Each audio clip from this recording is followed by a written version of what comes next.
Has come around to Camp Mabry again this weekend, the 1944 Living History program there. Jeff Hunt's the director of the Texas Military Forces Museum. Gets to put all this stuff together. More importantly, gets to play with things like the grease gun there, too. And we thought, appropriately enough, since based on what happened at Fort Hood, there are going to be some cautions, and there always have been in Camp Mabry when a lot of people come on base there. Yes, sir. We have a fully trained and professional security force. There's a real crackerjack group of men and women who provide security for Camp Mabry 24/7, 365 days a year. So that has always been in place. Mm-hmm. Obviously, the military is a great big family. Sure. And the hearts of the men and women of the Texas Military Forces go out to everyone who's affected at Fort Hood. But the precautions that we take on a day-to-day basis are very much going to be the ones that are still in force this weekend.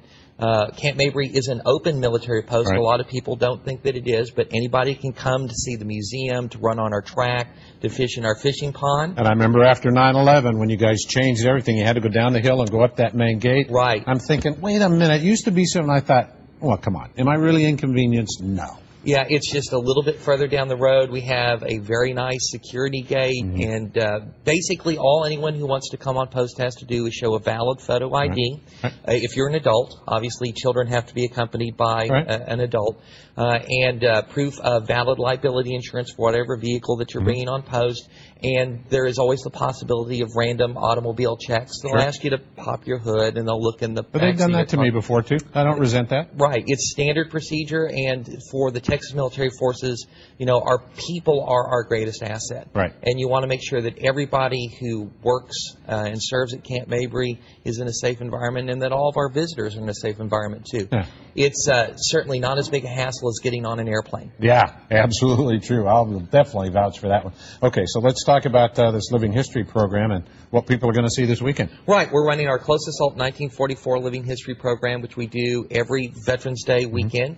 We're going to focus on the 36th Infantry Division in World War II. We're going to run our Sherman tank, our M3 half-track. And they all work, by the way. All these weapons work, as you can see here on the screen. We will have troops in American and German uniforms, and we'll tell people about those uniforms, the equipment, the weapons, the tactics that were used during World War II. We're going to blank fire a lot of our weaponry. So bolt-action rifles, fully automatic machine guns, the BAR, the Thompson submachine gun, the tank will fire. We've got an operational bazooka, Joe. Really? So it'll look like we're putting a round down range, lots of pyrotechnics. And at the end of the program, we'll recreate a combined arms assault on a German-held village. Okay. So we'll actually use the tanks, the half-tracks, the small arms, the automatic weapons, and show people what our troops faced in World War II. It was hardship. Tomorrow and Sunday. Why the 36th ID? Well, the 36th Infantry Division was built out of the Texas National Guard in World War II. Okay. And, of course, the 36th Infantry Division is the core of the Texas Military Forces today, and they're headquartered there at Camp Mabry. Okay. And believe me, if you haven't been over there to see this, it's a heck of a presentation, and the museum itself is worth a trip. There are all kinds of interesting things in that Military Forces Museum, and it just keeps getting better and better. So it's a lot of fun to go over there, but it's history in the making, too. It's history in the making, and one of the neat things about our museum is we cover the history of the Texas Military Forces from 1823, the first militia muster in Stephen F. Austin's colony, through the present. Yeah. So we don't only just talk about the World Wars and the Texas Revolution, the Civil War. We talk about what's going on now. Right. And we're constantly bringing new history in. We have begun a $6 million renovation and modernization of the museum, so there have been a lot of changes, and people really need to come see us. Yep. And to, especially this weekend, it's Veterans Day is coming up, and although our focus this weekend is World War II, the courage, the valor, the sacrifice of our World War II veterans is exactly the same as that of the veterans of all of our conflicts, those who've served during the Cold War and those who are in uniform today. Agreed. Going to be Saturday and Sunday. We've got that info up on the website, too, so you'll see that. Jeff Hunt brought his grease gun. That's one of the guns that's going to fire, by the way. Right here. This is an operational M3 grease gun, one of the many weapons that you'll get to hear and see operate this weekend. And take my word for it, they are loud. You want to hear these things, too. Jeff, always good to see you. Nice.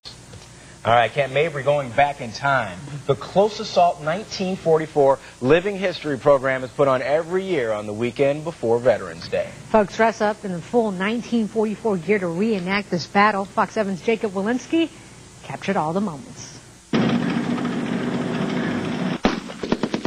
Fire for effect. This is what we call our Close Assault 1944 program. We put it on during the weekend closest to Veterans Day and Memorial Day weekend each year. At Close Assault 1944, we focus on one particular moment in the long history of the Texas military forces, and that's the story of the 36th Infantry Division in World War II.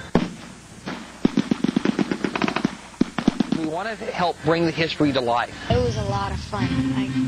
I loved watching the troops attack and the demonstrations, too. I think it was pretty cool. We really want them to remember that war is a very dangerous thing, that the people who have to fight wars to defend this country put their life on the line. They see and do a lot of things that are very unpleasant. I think something like this is fantastic. It's a good chance to show the kids, what their grandparents and great-grandparents went through. And I think it's a very unique slice of Texas history. It's exciting, it's loud, it's invigorating, it's educational, and it's inspirational at the same time. That was Fox 7's photojournalist Jacob Walensky behind the camera. And just in case you were wondering, all the rounds used today were blanks.